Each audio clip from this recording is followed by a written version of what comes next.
the history of cryptography. And yes, this is very testable. I would expect to see a handful more questions on the history of cryptography.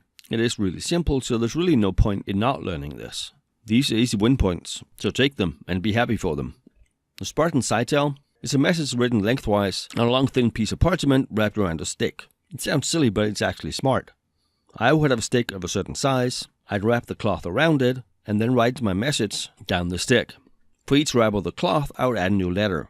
If you unwrap it, it makes no sense. It's just a ton of jumbled letters. Even if someone else wraps around another stick, if they don't have the stick of the same diameter, it will still just be jumbled letters. So in this case, our encryption key would be, well, a stick, and the decryption key would be the same. I would send it off. Whoever the recipient would be would have a stick of the same size. They would wrap the parchment around it, and they can read the message.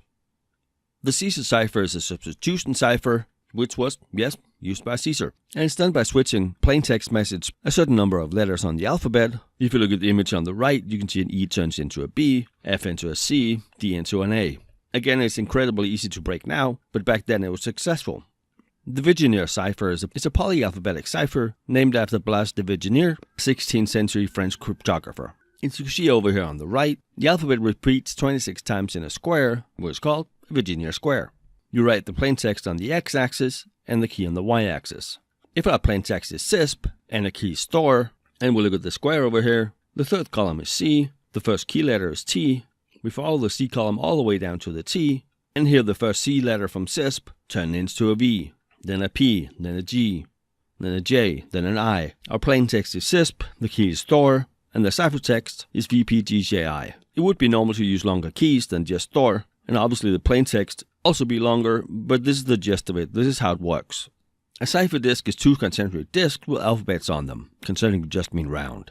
If they're monoalphabetic or static, and just like we looked at before, T would always be D, but normally the inner disk would be turned a certain number of letters in one direction after so many uses. So every 3, 5, 10 letters, we might rotate one disk 3 places to the right. So before and during the Second World War, Germany used encoding machines called Enigma.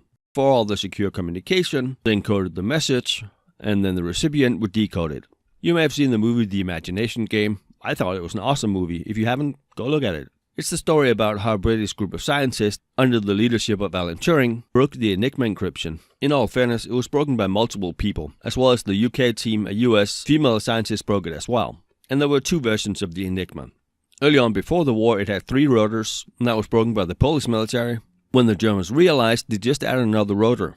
And just by adding that one rotor, they made it exponentially harder to break. So when it had 3 rotors, the option could be 26 times 26 times 26, which gives just over 17,500 combinations. By just adding 1 rotor to that, it now has over 450,000 combinations. Can you see what I mean by exponentially harder? But the Enigma was eventually broken. And if you've seen the movie, you know that it kept it secret and only used the information for the critical targets. But breaking the Enigma was responsible for ending World War II years before it would have and saving millions of lives. Purple, that is the US name for the Japanese rotary-based encryption system from World War II as well. It's very similar to the Enigma and was broken both by the US, England and Russia. It had 3 rotors just like the Enigma did early on. When Russia broke the encryption and learned that Japan was not planning to attack Russia, they moved the majority of their eastern troops to Moscow to fight the Germans. They had decoded messages saying Japan was going for Southeast Asia.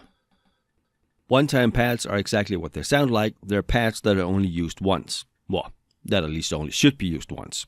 It's a cryptographic algorithm where plain text is combined with a random key, and it needs to be truly random. One-time pads too, because they never repeat, are also the only existing mathematically unbreakable encryption. While it is unbreakable, it's also very impractical. You can only use each pad once. Both the sender and receiver have to have identical pads. We have to ensure that the characters on the pad are truly random, and the pad should be kept secure. The Vernom cipher is the first known use of a one-time pad. It used bits where the bits were XORed with the plaintext bits. Let's look at an example where one-time pads were broken. Project Visionaire was a project between the US and the UK, started in 1943 trying to break Russian encryption, and it actually existed all the way up to 1980. The KGB used one-time pads, which as we know are unbreakable if they're not reused, for communicating with spies in the US. But for one reason or another, they reused the pads, which then enabled the US and the UK to decrypt their messages, and they can then identify a lot of high-level spies in the United States. We're only as secure as our implementation is. The Jefferson disk, or battery cylinder, is a cipher system using a set of discs or wheels, each with the 26 letters of the alphabet arranged around the edge. It was invented by US President Jefferson, and batteries improved on it. For each disk, the letters have to be scrambled randomly, then all of the discs are marked with a unique number, and there's a hole in the center of each disk, allowing to be assembled on an axle. So both the sender and the receiver would have an identical set of disks, both the number of the disks and the order of the letters. I would then encode my message on my cylinder, send you which order the disks need to be put in, and send you the encrypted text. Once you receive it, you rearrange your cylinders in the same order and decrypt the message. The original device Jefferson did had 36 disks. The US also used a rotor machine during the Second World War and all the way into the 50s. It was very similar to the Enigma, but since they broke the Enigma, they also learned from its weaknesses. Where the Enigma had 3 or 4 rotors, depending on when we look at it, the Stickerbell had 15 rotors. Remember how many more options we got from just adding 1 rotor. So now we're looking at billions of combinations for each letter. As far as we know, there were no successful cryptanalysis against the machine during its lifetime of service. But then again, what do we know? On top of at the time being very secure, it was also very large, heavy, expensive, difficult to operate, fragile, and used a lot of complex machinery. And because of all of this, somewhere in the 50s, it was retired. In the 20th century, as encryption became more common and also much stronger, many countries moved towards classifying encryption in the same category that bombs and bullets were in, munitions, to ensure that the enemy at that time wouldn't be able to get their hands on our technology. So the Western countries, with the US in the lead, formed COCOM, or the Coordinated Committee of Multilateral Export Controls. The committee existed from 1947 to 1994. What they did was prevent the export of critical technologies from Western countries to countries behind the Iron Curtain during the Cold War. And for our piece of the pie, encryption is considered a critical technology. COCOM was dissolved in 1994 after the Iron Curtain came down and effectively ending the Cold War. In 1996, and still in fact today, the Visionaire Agreement was made. The members are similar to the COCOM committee, but many of the foreign Iron Curtain countries are members of the Visionaire Agreement. It limits the export of military goods and dual-use technologies, and cryptography is considered dual-use. Some of what the agreement does is limit the export from member countries to countries that are considered dangerous or countries who could use the technology against us.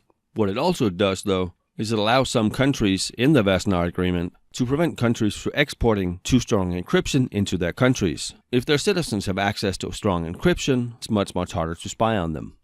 So the agreement is really used in 2 ways. Keep critical technology away from countries that could use it against it or countries we consider dangerous, as well as keep strong encryption away from citizens so they're easier to spy on.